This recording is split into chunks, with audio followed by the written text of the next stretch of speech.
Bonjour, bienvenue sur la chaîne MathPro pour cette nouvelle vidéo consacrée à la technologie sur les machines électriques, notamment les machines à courant continu.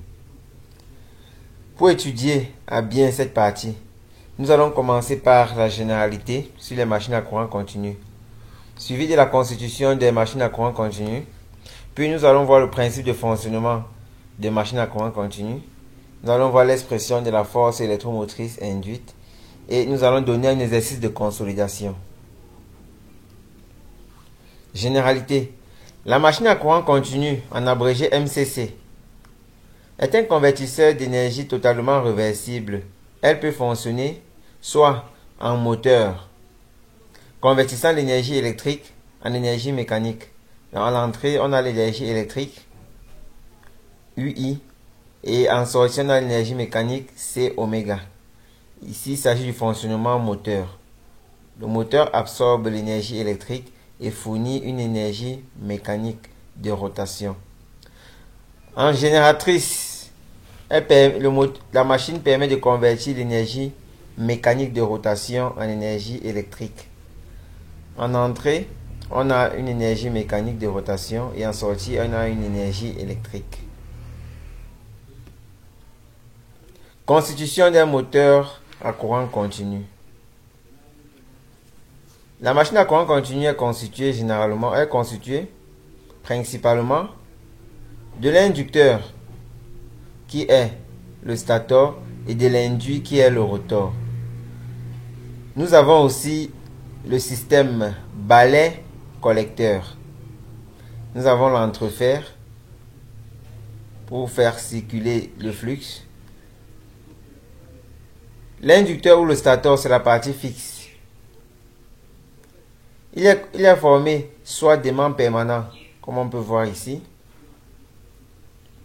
soit de bobinage, donc de bobines placées autour d'un noyau polaire, électroaimant. Lorsque les bobines sont parcourues par un courant continu, elles créent un champ magnétique dans l'entrefer. Donc, lorsque les bobines sont parcourues par un courant magnétique, il y a un champ qui est créé dans l'entrefer. Voici ce champ magnétique. Lorsque les bobines sont parcourues par un courant continu, elles créent un champ dans l'entrefer. Ce champ est orienté du pôle nord vers le pôle sud. Nous avons notre pôle nord, nous avons notre pôle sud. L'induit ou rotor, c'est la partie mobile. Le noyau d'induit est en fer pour canaliser les lignes de champ. Donc voici ce noyau d'induit, c'est en fer, voilà les lignes de champ qui sont canalisées.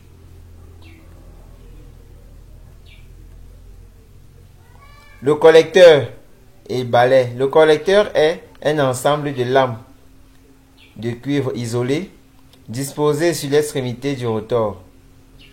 Les balais portés par le stator frottent sur le collecteur.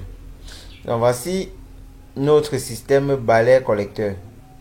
Le collecteur, c'est cette pièce-ci, cette pièce qui est tournante. En fait, le collecteur est divisé en deux moitiés.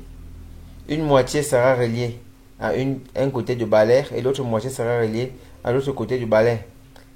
Et ces deux moitiés seront alimentées en courant continu, en plus et en moins. Permettront, selon le signe d'alimentation, que le moteur tourne dans un sens ou dans l'autre. Nous verrons cela en principe de fonctionnement. Donc le principe de fonctionnement, voici notre système. On peut bien apercevoir ici le balai, les deux côtés, du moins les deux balais qui frottent sans être étroitement liés au collecteur, puisque le collecteur doit tourner de façon à changer de pôle. Chaque tour du collecteur permet un changement de pôle, permet un changement de polarisation de ce collecteur. Lorsque le bobinage de l'inducteur du moteur est alimenté par un courant continu, il crée un champ magnétique de direction nord-sud. Lorsqu'on alimente notre bobinage, voici les deux moitiés du collecteur, c'est bien vu.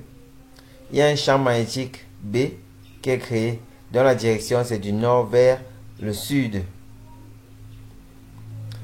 Une spire capable de tourner sur un axe de rotation est placée dans le champ magnétique. Voici notre spire qui est placée dans le champ magnétique B. B étant orienté du nord vers le sud. De plus, les deux conducteurs formant la spire sont chacun raccordés électriquement à un demi-collecteur et alimentés en courant continu via le balai frotteur, via deux balais frotteurs. Donc voici nos deux conducteurs qui sont connectés chacun à un demi-collecteur. Voici un demi-collecteur, voici l'autre demi.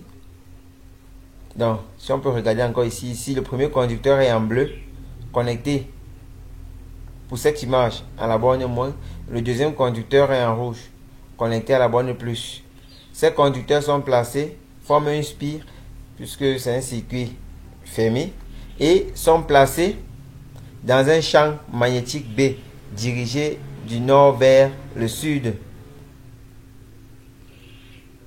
D'après la loi de Laplace, tout conducteur parcouru par un courant et placé dans un champ magnétique est soumis à une force de Laplace. Donc, puisque ces deux conducteurs sont placés au champ magnétique, il y aura une force de Laplace qui va s'appliquer sur les deux conducteurs. Les conducteurs de l'induit placés de part et d'autre de l'axe de balai, qui est la ligne neutre, voici l'axe de balai, c'est cette ligne neutre, sont soumises à des forces égales, mais de sens opposé, en créant un couple moteur. L'induit se met à tourner. Donc, puisque la polarisation est différente, on aura des forces de même norme, mais de sens différent. Ce qui permet de créer un couple de forces. Ce couple de forces suit très bien la loi de Laplace. C'est cela qui va faire tourner à chaque instant, puisqu'il y a changement de pôle au niveau des collecteurs. Ça va entraîner une rotation en continu.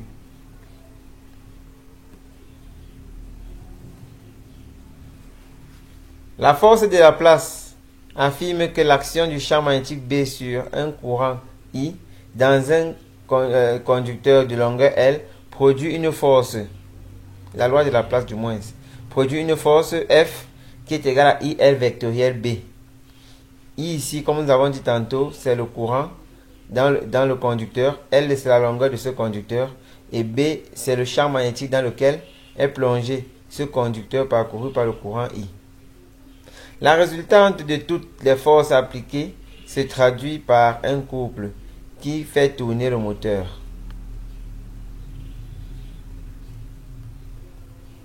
Expression de la force électromotrice induite.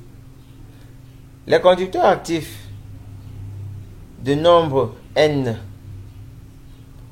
c'est-à-dire nombre de spires, coupent les lignes de champ magnétique.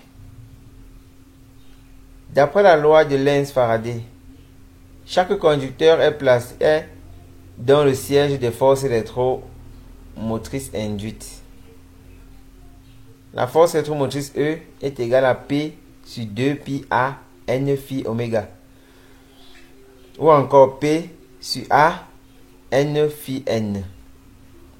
Dans cette formule, P est le nombre de paires de pôles. A est le nombre de paires de voies d'enroulement. Grand N est le nombre de conducteurs ou de brins, c'est-à-dire deux spires. Phi est le flux magnétique à travers les spires en Weber. Oméga est la vitesse angulaire de rotation en radians par seconde et N est la fréquence de rotation en tours par seconde. Oméga est égal à 2 pi N. En posant K est égal à P sur 2 pi A N, un coefficient dont la valeur dépend du concepteur de la machine, on a E est égal à K phi oméga. Remarque,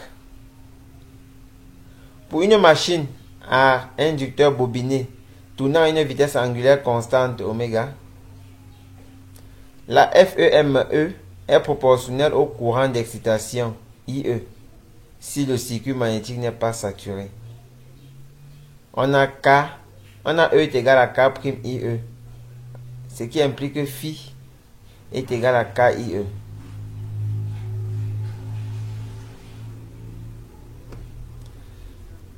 Voici un exercice à faire. Il s'agit d'un exercice sur les serres à vide d'une génératrice. Je vous prie de mettre une pause à la vidéo, de répondre à ces questions. J'attends vos avis en commentaire et surtout vos préoccupations. Merci d'avoir suivi cette vidéo jusqu'à la fin. N'oubliez pas de liker.